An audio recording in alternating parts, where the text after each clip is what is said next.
오늘의 말씀은 민수기 12장 1절에서 8절 말씀입니다. 모세가 구스 여자를 취하였더니 그 구스 여자를 취하였으므로 미리암과 아론이 모세를 비방하니라. 그들이 이르되 여호와께서 모세와만 말씀하셨느냐 우리와도 말씀하지 아니하셨느냐 하매 여호와께서 이 말을 들으셨더라. 이 사람 모세는 온유함이 지면의 모든 사람보다 더하더라. 여호와께서 갑자기 모세와 아론과 미리암에게 이르시되 너희 세 사람은 회막으로 나아오라 하시니 그 세 사람이 나아가매 여호와께서 구름 기둥 가운데로부터 강림하사 장막문에 서시고 아론과 미리암을 부르시는지라 그 두 사람이 나아가매 이르시되 내 말을 들으라. 너희 중에 선지자가 있으면 나 여호와가 환상으로 나를 그에게 알리기도 하고 꿈으로 그와 말하기도 하거니와 내 종 모세와는 그렇지 아니하니 그는 내 온 집에 충성함이라. 그와는 내가 대면하여 명백히 말하고 은밀한 말로 하지 아니하며 그는 또 여호와의 형상을 보거늘 너희가 어찌하여 내 종 모세 비방하기를 두려워하지 아니하느냐. 아멘. 얼마 전 경향신문에서 우리나라의 청소년 자살 문제에 대한 기사를 보도했습니다. 내용을 보니까 각 시도 교육청에서 조사한 시도별 초, 중고등학교 자살 현황을 보도했는데 지난 2012년 한 해 동안 우리나라에서 초, 중고등학생들이 스스로 목숨을 끊는 자살은 139명으로 통계가 나왔습니다. 여러 가지 사건, 사고는 빼고 스스로 목숨을 끊은 아이들이니까 적지 않은 수입니다. 근데 이 아이들이 자살을 하는 이유가 뭘까? 여러 가지 분석을 했는데 그 가운데 다양한 이유들 가운데 빼놓을 수 없는 공통점이 하나 있었습니다. 이 아이들이 누군가로부터 심한 스트레스를 받거나 누군가가 자신에 대해서 부정적인 평가를 하고 있다고 생각할 때 바로 그 상황에 아이들이 목숨을 끊었습니다. 자존감이 완전히 떨어지고 나를 부모나 또는 선생님이나 친구들이 부정적으로 나쁘게 또는 자기의 생각과 다르게 보고 있다는 시선을 두려워하는 학생들이 목숨을 끊는 것으로 통계에 나와 있습니다. 아이들의 문제만은 아닌 것 같습니다. 우리 모두는 세상을 살아가면서 다른 사람들의 평가에 굉장히 민감하게 반응을 합니다. 혹 나를 다른 사람들이 나쁜 눈으로 보는 건 아닐까? 나를 부정적으로 평가하는 건 아닐까? 그래서 사람들의 평가에 의해서 우리가 기분이 좋기도 하고 나쁘기도 합니다. 사실 우리가 살면서 누군가로부터 좋은 평가를 받고 좋은 이야기를 듣는 건 너무 좋은 일입니다. 그리고 또 우리 인생이 그리스도인으로서 좋은 평가를 받아야 되죠. 그런데 너무 사람들의 평가에 우리가 주목하고 사람들의 평가에 귀를 기울이다면 한 가지 오류에 빠질 가능성이 있습니다. 이 사람의 평가라는 것은 그때그때마다 달라요. 사람의 기준이라는 게 그때그때마다 달라요. 그래서 일관성이 없어요. 이 사람은 이렇게 평가하고 똑같은 사안을 이 사람은 이렇게 평가하기 때문에 이 사람의 기준이라는 게 정확하다라고 말할 수가 없는 단점. 그래서 우리는 사람의 평가도 한편으로는 주목을 해야 하지만 또 한편으로는 절대 변하지 않는 평가의 기준이 필요합니다. 그 기준이 뭐냐? 하나님이 나를 어떻게 보시는가? 여러분, 하나님의 평가의 기준은 언제나 동일하십니다. 오늘 우리가 읽은 말씀에 보면 모세가 등장합니다. 여러분, 모세는 참 이스라엘의 훌륭한 영웅이죠. 그런데 이 모세가 자기 일생의 일대에 몇 가지 큰 실수를 합니다. 아무리 훌륭하고 완벽한 리더십을 가지고 있어도 그에게 부족함이 있는데 그가 몇 가지 결정적인 실수를 하는데 그 중에 가장 치명적인 실수 하나를 오늘 본문 속에서 하게 됩니다. 지금까지 모세는 굉장히 좋은 평가를 받았던 사람이에요. 그런데 오늘 이 사건 때문에 모세가 아주 비판적인 평가를 받을 수밖에 없는 운명에 처하게 됩니다. 모세가 만난 사건은 어떤 데서부터 시작되느냐? 오늘 1절에 보니까 모세가 구스 여자를 취하였더니 그 구스 여자를 취하였으므로 미리암과 아론이 모세를 비방했다 그렇게 나와요. 자, 지금 이스라엘 백성들을 데리고서 광야를 통과하는 그 가운데 모세가 어느 날 구스 여자, 그러니까 아프리카의 이디오피아의 그 지역의 한 여인과 이방 여인과 결혼을 했다는 거예요. 그러니까 백성들이 충격을 받은 거예요. 아니, 우리의 지도자가 자기 부인도 있는데 나이가 지금 80이 넘어가지고 할아버지인데 말이야. 여자를 밝히고 말이야. 그것도 말이야. 까무잡잡한 아프리카 여자하고 말이야. 결혼을 했어. 그러니까 발칵 뒤집어진 거예요. 그래서 막 여론이 여기저기서 안 좋은 거예요. 막 비난하는 소리가 들려요. 그런데 그 비난을 주도하는 사람이 있는데 아주 공개적이고 가장 큰 목소리를 내는 사람이 있는데 그 사람들이 누구냐? 바로 자기의 친 누나인 미리암과 친형인 아론이 자기를 비난하고 비판하는데 제일 앞장을 서는 거예요. 오히려 백성들은 마음속으로 저건 아닌데 뭐 이렇게 생각하는 사람들도 있었는데 누나와 형은 정면으로 비방을 하는 거예요. 네가 그리고도 하나님의 사람이냐? 네가 어떻게 지도자의 자격이 있느냐? 너 그럴 수 있느냐? 그리고 막 공격을 하는 거예요. 모세가 지금 굉장히 난처한 상황에 빠졌습니다. 이제 광야를 통과해서 가나안 땅에 가려면 아직도 까마득한 여정이 남아 있습니다. 그런데 그 긴 여정을 가야 하는 상황에서 이 초기에 백성들로부터 비난을 받게 되면 자기 리더십에 큰 치명적인 상처가 되기 때문에 말 그대로 모세는 사면초가의 상황에 빠지게 되는 겁니다. 다른 사람들이 비난하는 건 그렇다 치더라도 자기의 친형제인 누나하고 형이 자기를 집중 비난을 하니까 그게 더 심리적으로 힘이 들었습니다. 여러분, 우리가 살다 보면 간혹 교인들이 이런 얘기합니다. 목사님, 저 요즘 너무 힘들어요. 왜요? 그러면 저희 부모님 때문에 너무 힘들어요.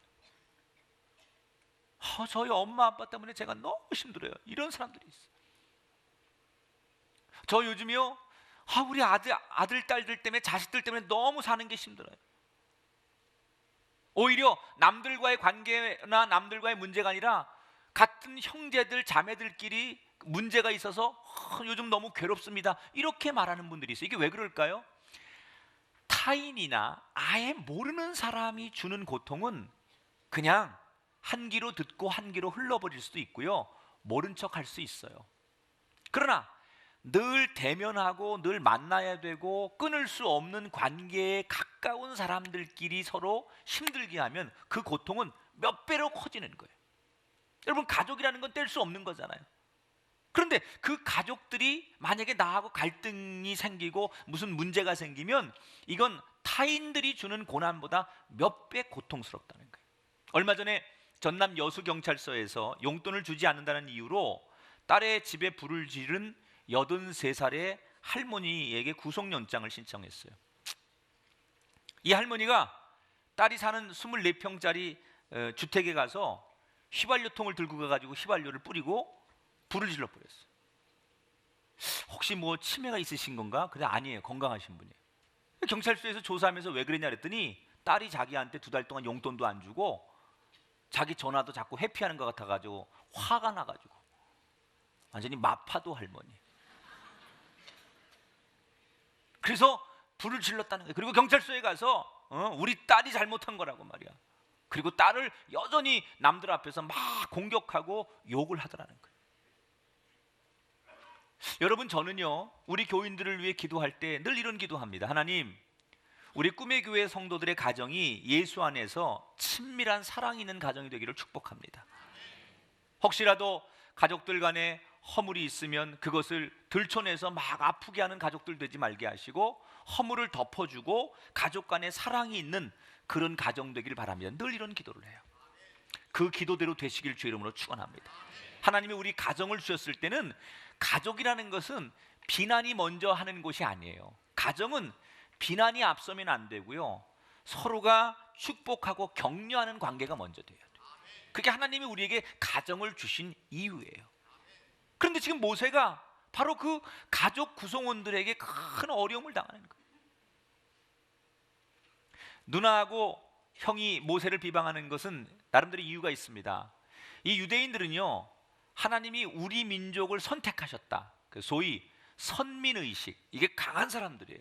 그래서 이방 사람들하고 결혼하고 이방 사람들하고 섞이는 것은 하나님 앞에 죄를 짓는 것이다. 늘 그렇게 그들이 율법적으로 생각을 합니다. 그런데 지금 모세가 이방 여자, 아프리카 여자하고 결혼을 하니까 이거는 완전히 자기들이 가지고 있는 선민의식에서 벗어나는 큰 하나님 앞에 죄를 짓는 거라고 생각하니까 공개적으로 비난을 했어요.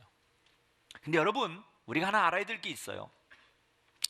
저는 우리 성도들이 말씀을 깊이 보고요, 좀 이제부터는 깊어지는 인생들이 됐으면 좋겠어요. 요즘은 우리가 모든 정보나 이런 것을요 너무 쉽게 얻다 보니까 사람들이 너무 얕아요. 그래서 표면적인 걸 가지고 마치 굉장히 문제가 있는 것처럼 막 얘기하는 것은 사람들이 깊이가 없는 거예요. 어떤 분들이 와가지고 뭐 이게 뭐 큰일이라고 그래서 왜 어디서 그런 정보를 얻었냐 그랬더니 인터넷에 이런 동영상이 떠다니는데 보니까 이게 큰 문제라고. 여러분, 겨우 인터넷에 떠도는 출처가 분명한 동영상 하나를 보고 이게 뭐가 잘못됐다 말하는 건 너무나 가벼운 거예요. 깊이 보세요. 말씀을 깊이 보고요, 그 사상을 깊이 봤을 때 그때 정말 우리가 어떤 것이 옳은지 그른지를 판단할 수 있어야죠.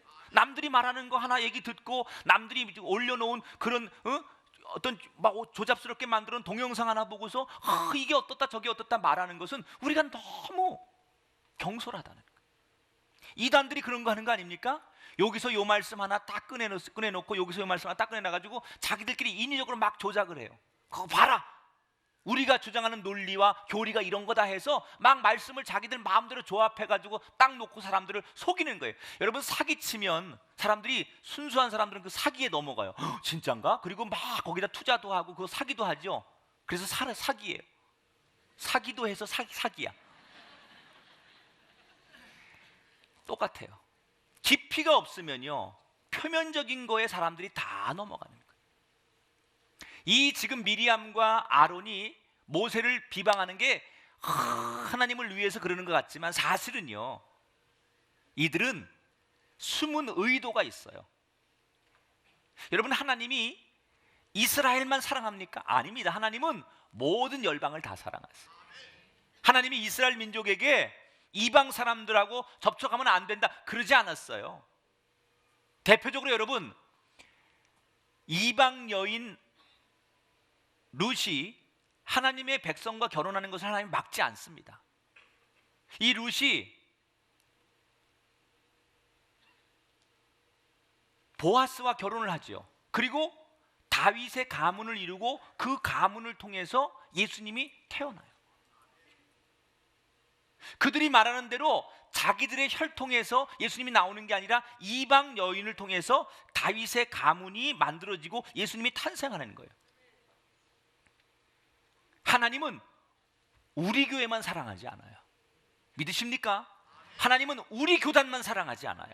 하나님이 우리나라 교회만 사랑하는 거 아니에요. 깨지셔야 돼요. 하나님은 모든 교회를 사랑하세요. 하나님이 이 땅의 모든 열방을 사랑하세요. 지금도 하나님을 몰라 등져 있는 사람까지도 하나님은 여전히 사랑하는 마음이 있기 때문에 기다려주시는 거고, 그들이 돌아오기를 바라고 그들에게 복음이 전해지기를 기다리시는 거예요. 사랑의 마음이 있기 때문에. 우리들만 하나님이 사랑하신다고 생각하면 안 돼요. 우리 교회만 사랑하기 때문에 우리만 최고다라고 생각하는 것은 하나님의 뜻을 왜곡하는 거라는 거예요. 이 미리암과 아론은 진짜 자기들의 모세를 비방하는 이유가 있었어요. 그게 뭐냐? 모세에게 열등감을 느끼는 거예요. 이 누나 미리암이 하는 일이 선지자예요. 여자 선지자. 그러니까 선지자이기 때문에 자기도 하나님으로부터 말씀을 듣고 백성들에게 말씀을 나누는 일을 할 수 있는 사람인데, 가만 보니까 하나님이 모세에게만 말씀하시고 백성들은 그런 모세만 좋아하는 거예요. 자기도 선지자인데 왜 자기는 사랑해주지 않고 자기는 이런 역할을 맡기지 않고 모세만 인기를 얻고 사랑을 힘입는가? 이런 분노, 시기, 질투 이런 것들이 자리를 잡으면서 자기의 동생이 성공하고 잘 되는 것을 은근히 시기하고 질투하면서 모세를 비난하기 시작하는 거예요. 그게 성경에 나와요. 2절에 보면 그들이 이르되 여호와께서 모세와만 말씀하셨느냐 우리와도 말씀하지 아니하셨느냐 하니라. 응? 너만 지도자냐 이거예요. 나도 할 수 있다 이거예요. 여러분 가끔이 우리가 막 비난할 때 하는 얘기 가운데 하나, 야 저 정도면 나도 할 수 있어. 야 대통령 나도 할 수 있어. 저런 거면 나도 못해요 여러분.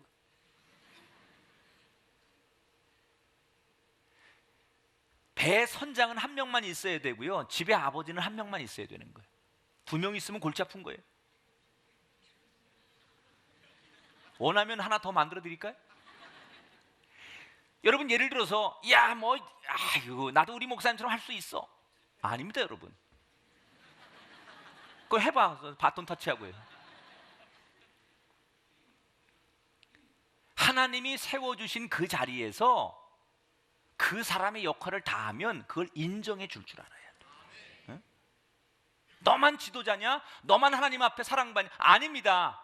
하나님이 그 사람에게 그런 역할을 주셨으면 그걸 인정할 줄 알아야 된다는 거예요.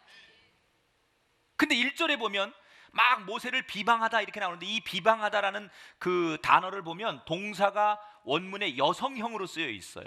그러니까 이게 무슨 얘기냐면, 미리암이 누나가 아론이라는 남동생을 막 선동한 거죠. 그러니까 뭐든지 이 세상에서 주도하는 건 결국 여자예요. 결론은 여자를 조심해야 된다.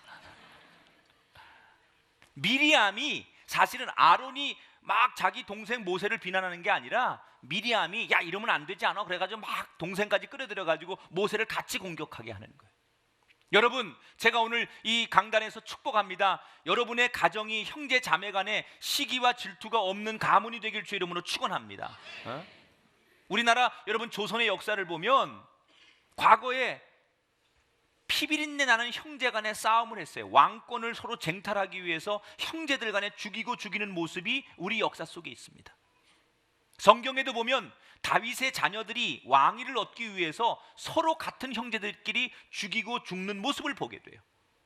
지금도 다르지 않아요. 우리나라의 뭐 유명한 재벌가의 권력 상쟁을 한번 보십시오. 아버지가 물려준 그 유산이 내가 더 받아야 된다, 내가 당신이 더 받아야 된다, 이런 것 때문에 재판을 했잖아요. 그래서 온 국민이 다 알아요. 우리나라 언론만 아는 게 아니라 세계 언론이 다 보도를 했어요. 저는 그거 보면서요, 우리 부모님이 나한테 하나도 안 물려준 게 감사하더라고요. 돈 많으면 뭐합니까? 그 돈 가지고 서로 많이 가지려고 돌아가신 아버지 이름도 나오고 형제들끼리 이름도 나올 정도로 그렇게 산다면 그게 축복이겠습니까? 비록 돈은 넉넉하지 않아도 형제가 우애하고 존중하고 사랑할 수 있다면 그게 축복받은 가문인 줄 믿으시기 바랍니다. 자, 그런데 모세가 어떻게 반응을 하냐, 오늘 성경에 보니까 자기를 막 비난하는데 모세가 그 얘기를 가만히 듣고 어떤 변명도 하지 않고 침묵하는 거예요. 침묵했다는 얘기는요, 자기 자신을, 자기가 벌린 일을 인정했다는 거예요. 여러분, 모세가 생각해 보니까 자기가 잘한 게 별로 없어요. 나이도 많이 먹었죠. 자기는 지금 이스라엘 백성들의 지도자예요. 평범한 사람이 하는 일하고는 달라요. 지도자는 조금만 말 잘못하고 조금만 행동을 잘못해도 그 여파가 크기 때문에 지도자는 행동을 더 조심해야 되는데, 자기가 여러 가지를 보면 많은 사람들에게 실망을 줄 만한 행동을 자기가 돌아봐도 했거든요. 그래서 그는 입이 10개라도 할 말이 없으니까 침묵하는 거예요. 한쪽에서 막 모세를 공격하고 모세는 가만히 그 얘기를 듣고만 있어요. 그런데 바로 그때 하나님께서 이 사건에 개입하기 시작합니다. 갑자기 하나님께서 나타나셔서 미리암과 아론의 내면에 숨은 추악한 저희를 꾸짖으시고 모세를 변론해 주기 시작합니다. 2절 3절에 보니까 여호와께서 이 말을 들으셨더라. 이 사람 모세는 온유함이 지면의 모든 사람보다 더하더라. 하나님이 쉽게 얘기하면 모세의 편을 들어주신 거예요. 세상 사람들 모두가 모세 보고 나쁘다고 그러고 자격 없다고 하는데 하나님 뭐라고 하느냐? 그만해라. 내가 사랑하는 모세 누구보다도 온유한 사람이니 그러지 말아라 라고 모세 편을 들어주셨어요. 모든 사람들이 지금 모세 편은 한 명도 없어요. 그런데 하나님만 모세 편을 들어주셨어요. 여러분, 이게 기독교의 진리예요. 이걸 뭐라고 하는 줄 알아요? 은혜라고 하는 거예요. 은혜. 은혜예요. 내가 자격이 있어서 이 자리에 나온 게 아니에요. 내가 자격이 있어서 하나님 앞에 지금 서는 게 아니에요. 하나님이 전적으로 우리에게 은혜를 베푸셨기 때문에 저와 여러분이 이 자리에 나올 수 있었던 거예요. 그러니까 우리가 하나님 앞에 나가는 것은 우리의 의가 아니에요. 우리의 노력이 아니에요. 하나님의 은혜예요. 저와 여러분이 한 주간 얼마나 추악한 삶을 살았습니까? 우리 마음으로, 생각으로, 우리의 본능과 감정으로 얼마나 우리가 하나님 앞에 자격 없으니까 누구도 여기 있는 사람 가운데 하나님 앞에 자격 있는 사람 아무도 없습니다. 그런데 그런 우리를 하나님께서 은혜로 인정해 주시는 거예요. 은혜 없이는 하나님 앞에 갈 수 없어요. 저와 여러분 모두 다 우리는 비난받아 마땅한 사람 아닙니까? 늘 실수하는 사람들 아닙니까? 그래서 그 우리의 모습 그대로를 세상 사람들 앞에 보여주면 우리는 아주 냉정하게 사람들에게 냉혹하게 평가받을 수밖에 없는 사람들 아닙니까? 그럼에도 불구하고 하나님이 오늘 우리를 은혜로 인도해 주시고 그 은혜가 있기 때문에 오늘 우리가 이 자리에 나올 수 있었어요. 세상 사람들이 혹시 여러분을 아주 힘들게 하고 냉혹하게 평가할지라도 여러분 하나님의 은혜를 구하시고 하나님의 그 은혜의 눈으로 여러분이 다시 한번 이 자리에 설 수 있게 되기를 주의 이름으로 축원합니다. 찬양 한 곡 같이 부를까요? 은혜로만 들어가네.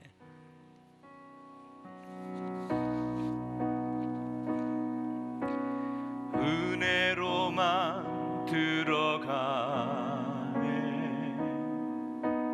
은혜로만 선다네. 우리의 노력이 아니 어린 양의 보혈로 그분의 임재 가운데 오라 하시네. 우리를 부르신 그곳 은혜로 들어가네. 주님의 그 은혜 은혜로만 들어가네. 은혜로만 선다네. 우리의 노력이 아닌 우리의 노력이 아니 어린 양의 보혈로 그분의 임재 가운데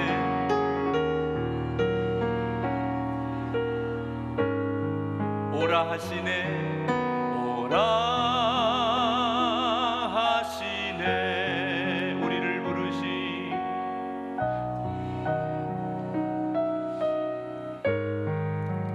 은혜로 들어가네. 주님의 그 은혜 주님의 그 은혜. 아멘. 우리가 날마다 그분의 은혜 앞에 설 수 있게 되길 주의 이름으로 축원합니다.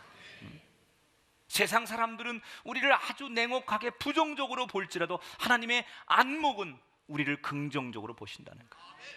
그래서 우리가 세상 사람들의 평가에 너무 좌절하고 너무 상처받고 세상 사람들이 나한테 악플다는 것 때문에 너무 내가 괴로워하지 말라는 거예요.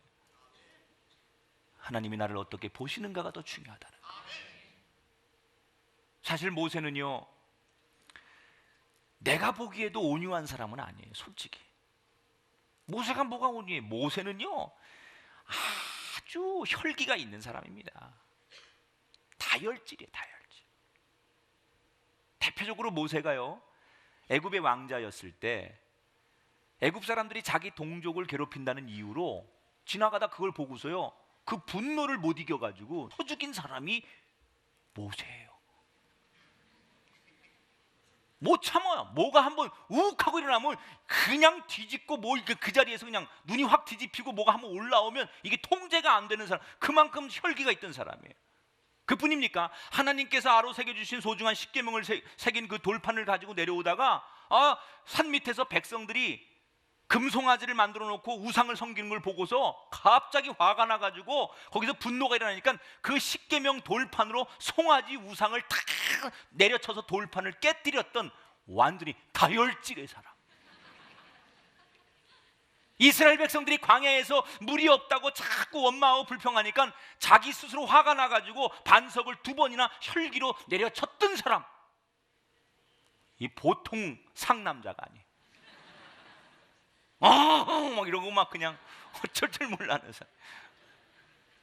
그런데 아무리 봐도 온유함이 없는 사람인데 하나님은 모세를 온유한 사람이라고 그랬어요. 왜 그랬을까요? 우리가 볼 때는 모세는 온유한 사람 아닌데 왜 하나님은 온유한 사람이라고 할까요? 요즘 국제적인 인물 가운데 아주 굉장히 양극단적인 평가를 받는 사람 하나를 꼽으라고 하면 일본의 아베 신조 총리를 꼽을 수 있습니다. 일본 사람들은 이 아베 신조 총리를 굉장히 높이 평가합니다. 심지어 아베노믹스라는 신조어까지 만들어내며 죽어가는 일본 경제를 일으켜 세웠다고 평가를 하고, 지금 일본의 증시를 치솟게 만들고 국제적으로 2020년 도쿄 올림픽까지 유치하면서 일본 내에서는 완전히 아베 신드롬을 일으키고 있습니다.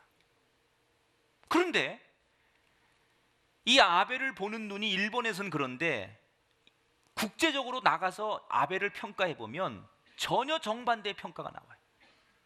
자국의 이익을 위해서는 부도덕성을 감추고 보이는 곳에서 뭐 인권을 운운하면서도 실제적인 측면에서는 우리나라를 비롯한 이 아시아의 과거 정신대 문제도 사과하지 않고 원전 방사능 오염 수준도 과장 축소하는 등 아주 이중적인 모습을 보이고 있어요.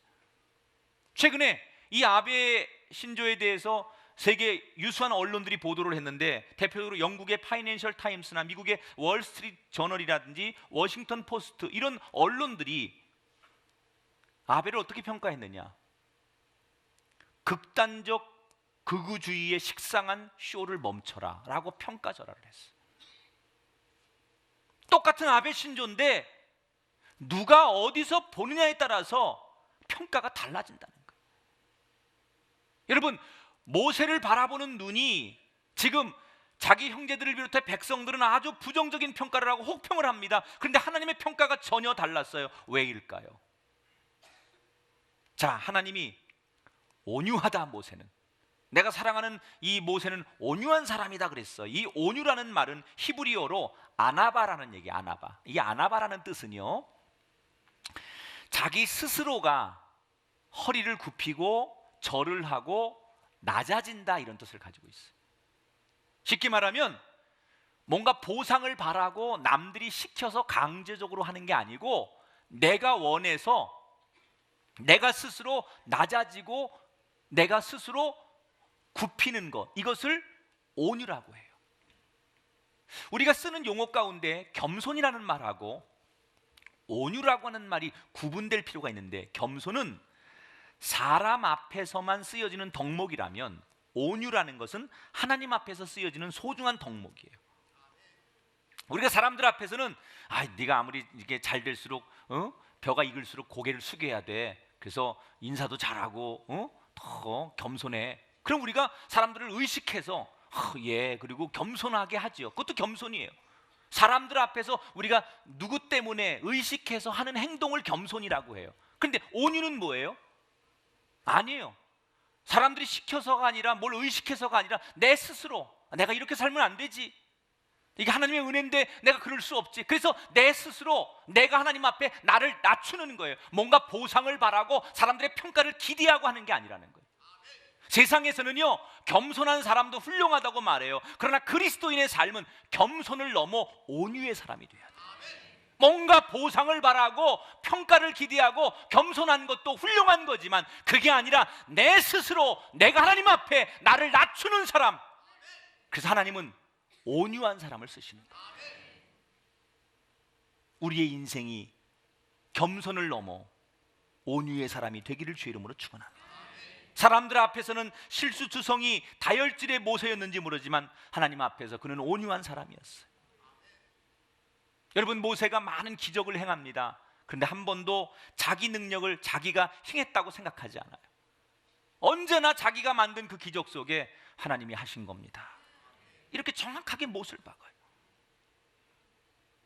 사실 모세가요, 변명할 수 있을 게 있어요. 그리고 역공을 취할 수 있어요. 심리적으로. 모세는 지금 굉장한 권위를 가지고 있어요. 그래서 자기 권위를 가지고 자기를 비방하는 백성들에게 하나님의 이름으로 말하니 비방하지 말아라, 비난하지 말아라, 이렇게 누를 수도 있어요. 권력을 가지고.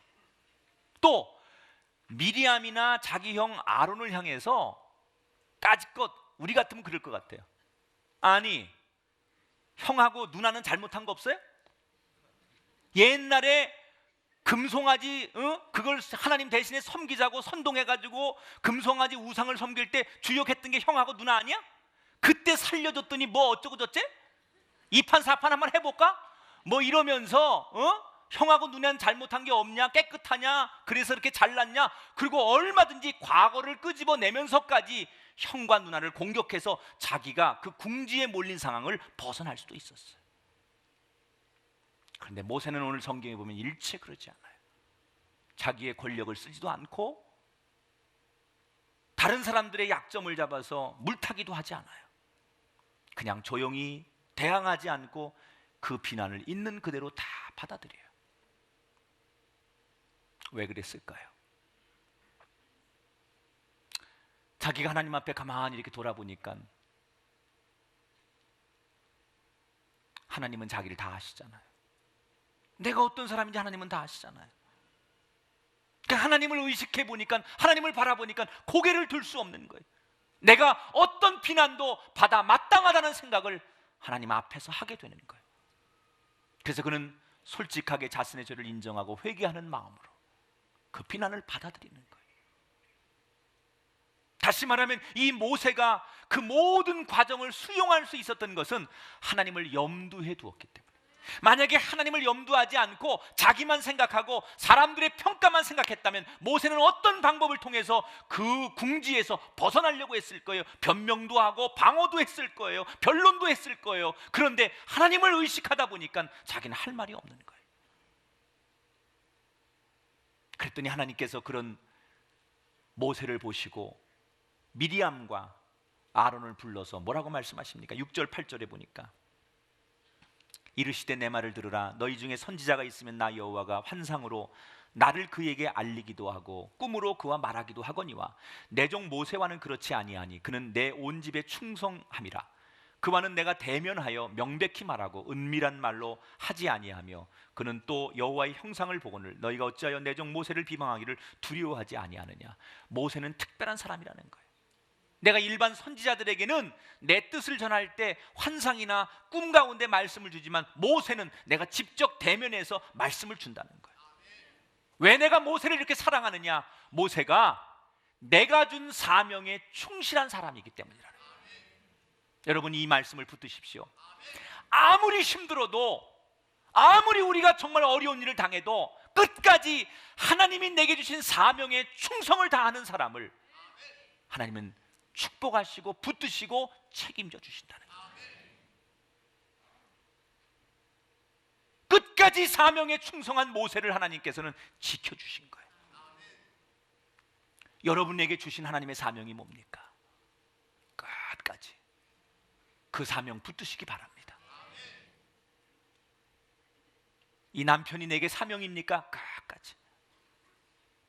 이 자식이 내게 사명이라면 끝까지. 저는 정말 제 주변에 우리 성도들 가운데 제가 존경하는 분들 너무 많아요.